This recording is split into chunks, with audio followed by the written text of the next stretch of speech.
Welcome to Influential Entrepreneurs, bringing you interviews with elite business leaders and experts, sharing tips and strategies for elevating your business to the next level. Here's your host, Mike Saunders. Hello and welcome to this episode of Influential Entrepreneurs. This is Mike Saunders, the Authority Positioning Coach. Today we have back with us Rob Rickard, who's a VP and Senior Advisor Development Consultant with Simplicity InsurMark. And we will be talking about how to harness the power of the largest IMO to grow your firm. Rob, welcome back to the program. Thank you, Mike. Glad to be back. Hey, I enjoyed talking with you last time, and you had some wonderful insights from your vast experience in the industry. So let's just dive right into this one. You know, I think a lot of times people don't want to mess around with people that are also RANs or, oh, they're good enough or that's fine. I love here we want to harness the power of the largest. So Simplicity's become one of the largest. How did that happen? What's their vision? And then let's dive into how does an individual agent actually benefit from that large scale of firm? Simplicity, in some respects, is kind of in a merger and acquisition mode, let's say. Many of these IMOs were independently owned organizations that have been around for 30 or 40 years, with the principles of those companies creating very strong enterprise programs. Their IMOs were very strong and have been weathering the storms very well. But then there comes to a time when they need to monetize that business that they built. And because they're in their maybe 60s and 70s at this point in time, they want that to continue, but they're not in that same position mind to do so. So we were fortunate in this type of environment. Scaling is important, but the acquisition of IMOs by another entity, consolidating of the industry has become very well known. And I look at that as a benefit in the respect that, in our instance, we have 100 plus IMOs that have been put under this Simplicity umbrella. Each one of those companies did something very, very well to keep them in the industry for so long and to make them interesting for a company to purchase. So when you step up and you say, I would like to learn more or maybe become part of the Simplicity umbrella, you're not doing business with one IMO. You're doing business with over 100. And that is where the benefit of scale really makes sense. We've got everything that we can possibly get that was working on all of these other entities that's now available to you under one umbrella. Yeah, that's a really, really great point. And, it really just gets down into, I don't have time to waste. And here's a top producer that looks at maybe choosing or upgrading their IMO relationship. I don't have time to waste into the smaller ones. I want the ones that have largest reach, and the largest reach might bring some of those benefits that you just talked about. So I think that many times people just go, you know what, I'm just going to go to this one because they kind of tickled my ear with this little thing they said or that little whatever that they're providing. But you've got to look at the industry and longevity, and if you're big enough to start acquiring, you're a big machine. And I think that's something really, really to think about. So talk about a little bit more about these enterprise level resources, because I think that sometimes an agent would hear, oh, we have XYZ or we provide PDQ. What about these enterprise level resources? And when I hear the word or see the phrase enterprise level, that means that it's like something that only an elite level of organization has access to. I think in some cases it's going to be, we can have exclusive products, proprietary products that are only available through Simplicity. That's one of the areas. But I think it also comes into the effect that, yes, I've got a CRM, but maybe we move into a different level of CRM. So the technology, the tech stack of the organization in today's marketplace becomes an incredible value that needs to be looked at. And is that tech stack a static tech stack, or is it always being upgraded? So you're looking at a company that is continually investing in their practice to acquire other companies, but more importantly, to take all these individuals that are now under this umbrella, and they're very responsible that we've got to provide these services at a far larger dynamic level than before. Our case management team has to be more reactive. Our marketing department, way back when in the beginning, an advisor would call and say, "Hey, Rob, I need some marketing help." And kind of jokingly, we might have 2 or 3 guys in the back of the office, and we'd go back to them and get some ideas. Our marketing department in simplicity right now will rival any major organization, any Fortune 500 company. We have between 85 and 110 individuals in this marketing department that are now working for you. Again, goes back. What do you need? And they will develop if they don't have it. But the marketing is incredible. The training, which I brought up in our previous interview, is very, very important in a program like this because we have thousands of agents now, and we're attracting new agents to this enterprise. So there has to be a platform to make them successful.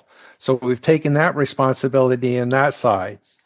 And then again, let's go back to the ADC. It's very, very important that your ADC be just as dynamic as the company.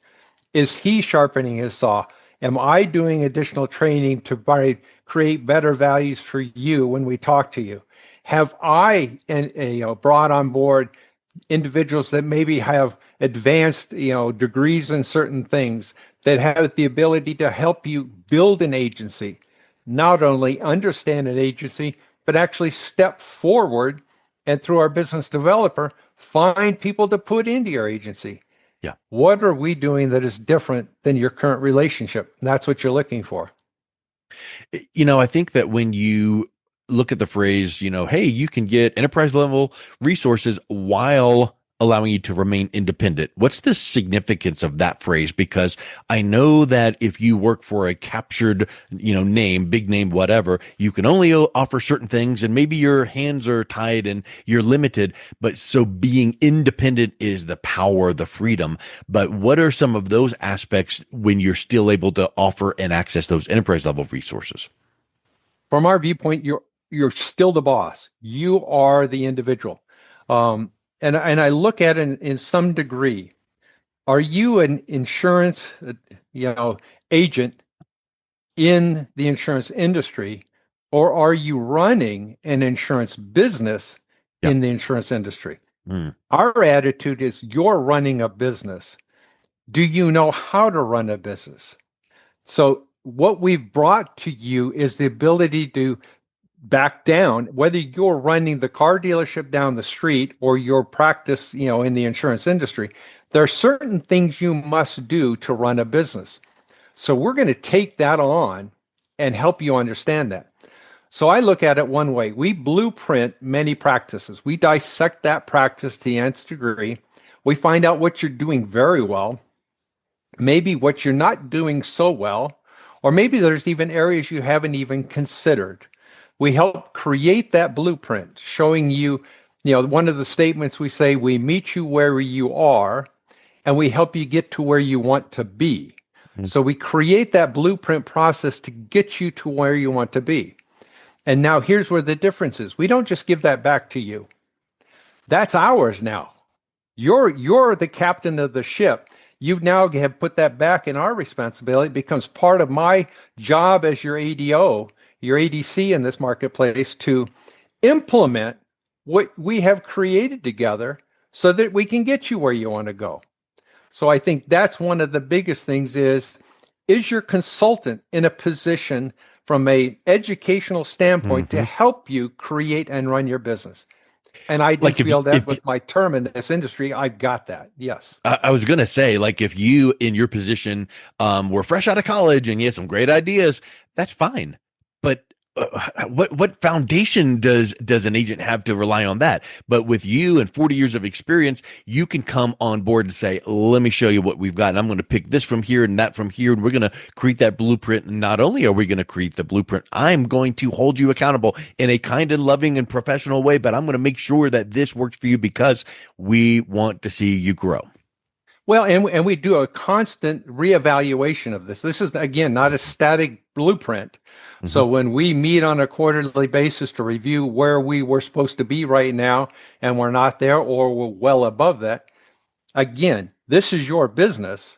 And so we will work out together what corrections or direction changes we need to make.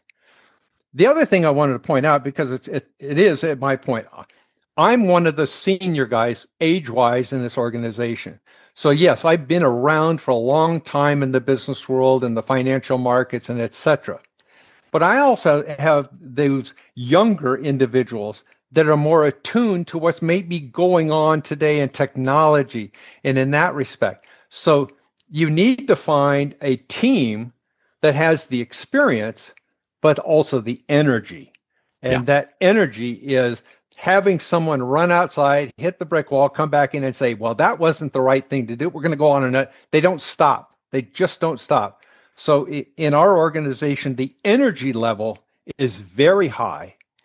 And I hate to say this, but when growing up, my father said, it's very important that you have somebody on your team that is wrong 100% of the time. Yeah. They, you always will ask their opinion, and then whatever opinion it is, don't do it. I have the advantage that I've got a lot of these guys that have great ideas and run out and fail, but at least they're running out and trying things. And that's where I think our strength will be. Yeah. Yeah, I love it. So you've talked about some of the specialized teams and support and technology and marketing and practice management. I want to touch on how that helps an agent compete with a larger firm. And along that, really have you articulate, because it makes me think of this. It's one thing to have that in your back pocket and know that you can rely on it as an agent. But I feel like one of the opportunities would be, how do you advise agents to communicate or display this, power to their prospects and clients? Because if all that happened was, I'm going to be doing my business the same way I've always been doing it, but know that I can tap into all of this power. But isn't there an additional power when you are promoting that in the market? It is, and again, the value that I see in this is I'm going to be able to share with you how to present a lot of this stuff, and one of the things I like to do is simplify, take things down from that high level of technology and big words and make it an understandable concept that the consumer can, I guess, rationalize.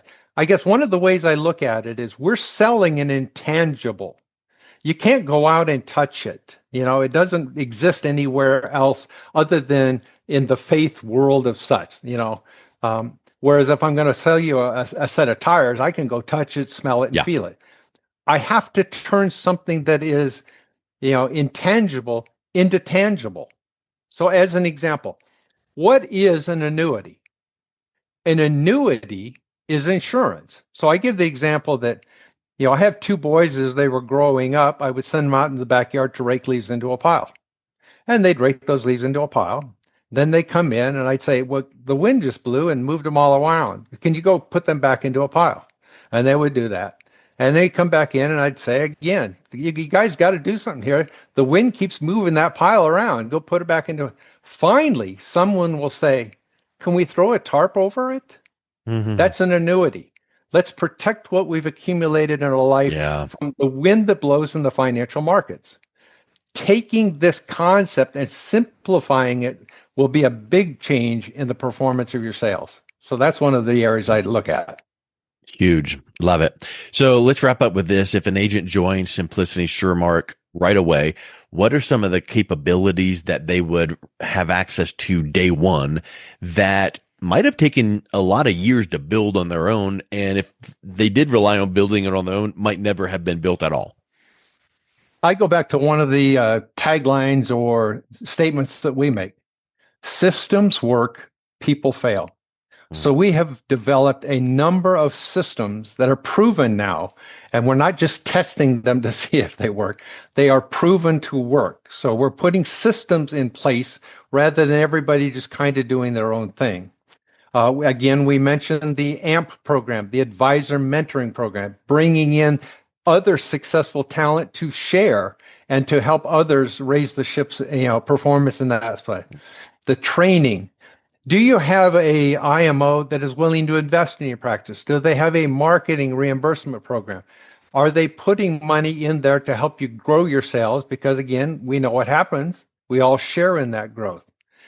The last thing, though, I would look at is one of the strengths that we offer in this organization. It's called an equity participation program.